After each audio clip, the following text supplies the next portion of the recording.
So hello guys, welcome back to my channel. So in this video I want to talk about if there is a best diet for everybody. Your short answer, or my short answer, is no.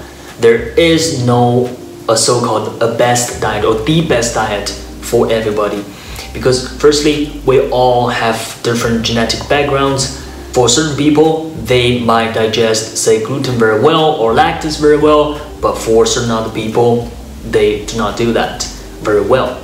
And second thing is we all have different environments. For instance, some of us live in a big city, some of us live in a smaller city, and some of us live in a village. So all those environmental things contribute to whether a certain diet is good for us or not.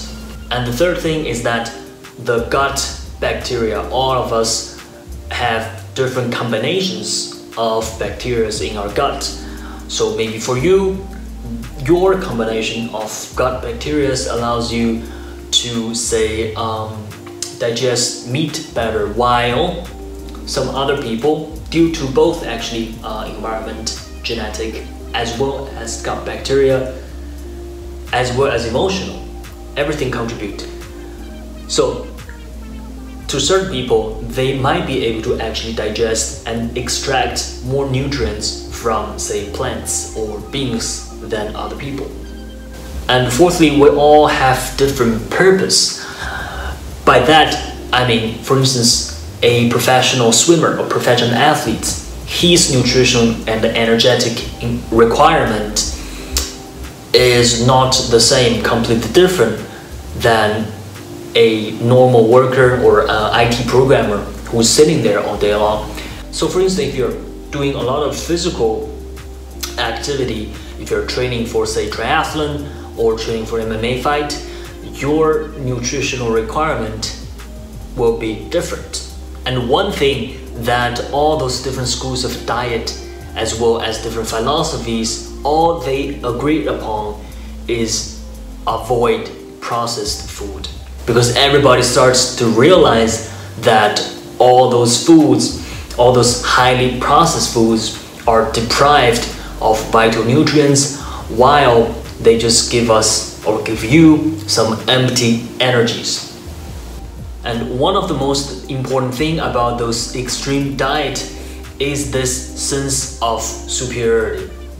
When you look at those videos or YouTubers promoting certain diet, or those nutritionalists criticizing or judging other people's eating, one thing they have in common is that they all believe they themselves have found, say, the fountain of youth, or they themselves have found the true essence about human body and human health.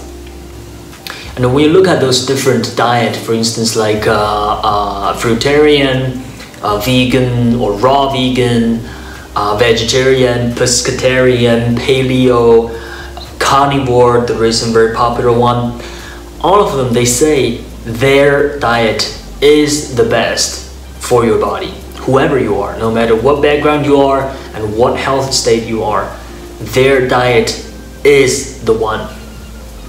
So there is, in my opinion, a very strong sense of superiority, that's first thing, as well as a strong sense of narcissism in there. Because how narcissistic one person has to be to believe that he himself or herself have found the real essence about the human health. And whenever certain individuals who are practicing certain diet, when they look at other people or other groups who's not one of them, or to normal people who do not care so much about this, there is this gigantic good feeling about themselves, because they believe that they are superior than all of them, because they believe they are practicing something superior, say a diet that is superior than them, and they believe that this is going to lead to a better health, and better mental state and better performance than all other lower social beings. And this is a very important part of all those diets. I'm not saying every single one who's practicing, say, vegan or carnivore diet is adopting or enjoying this sense of superiority. But my argument is that at least the majority of people I've seen online have or are falling into this type of, say, superiority fallacy. And in any form of this diet, there are a tremendous amount of confirmation biases. Most of the time, we do not get evidence and then come to a conclusion. And most of the time, no matter how trained, scientifically trained we are always emotionally driven. That means we firstly emotionally invested into a certain idea or ideology, and then we try to look for evidence supporting our argument or supporting our position. And this is very, very common in every single form of those diet. So I think whatever diet you choose to do, it is important to notice the emotional aspect of it, to notice the moral and emotional superiority that is involved in the thinking process. And most of the time, because we're so morally and emotionally driven, we're so morally and emotionally invested in an ideology or in a certain diet, we become blind to some scientific evidence, and we're only looking and feeling the good part from a certain diet, but not to feel and to see the negative impact of a certain diet. You need to try them out yourself and see how your body reacts to it. But one thing is that if you decided to adopt a more extreme diet, say a vegan or pure carnivore diet, then you need to know very well about your body firstly, as well as nutrition. It is not rational and good for the body to just blindly dive into a certain diet because of, say, a moral reason or an emotional reason.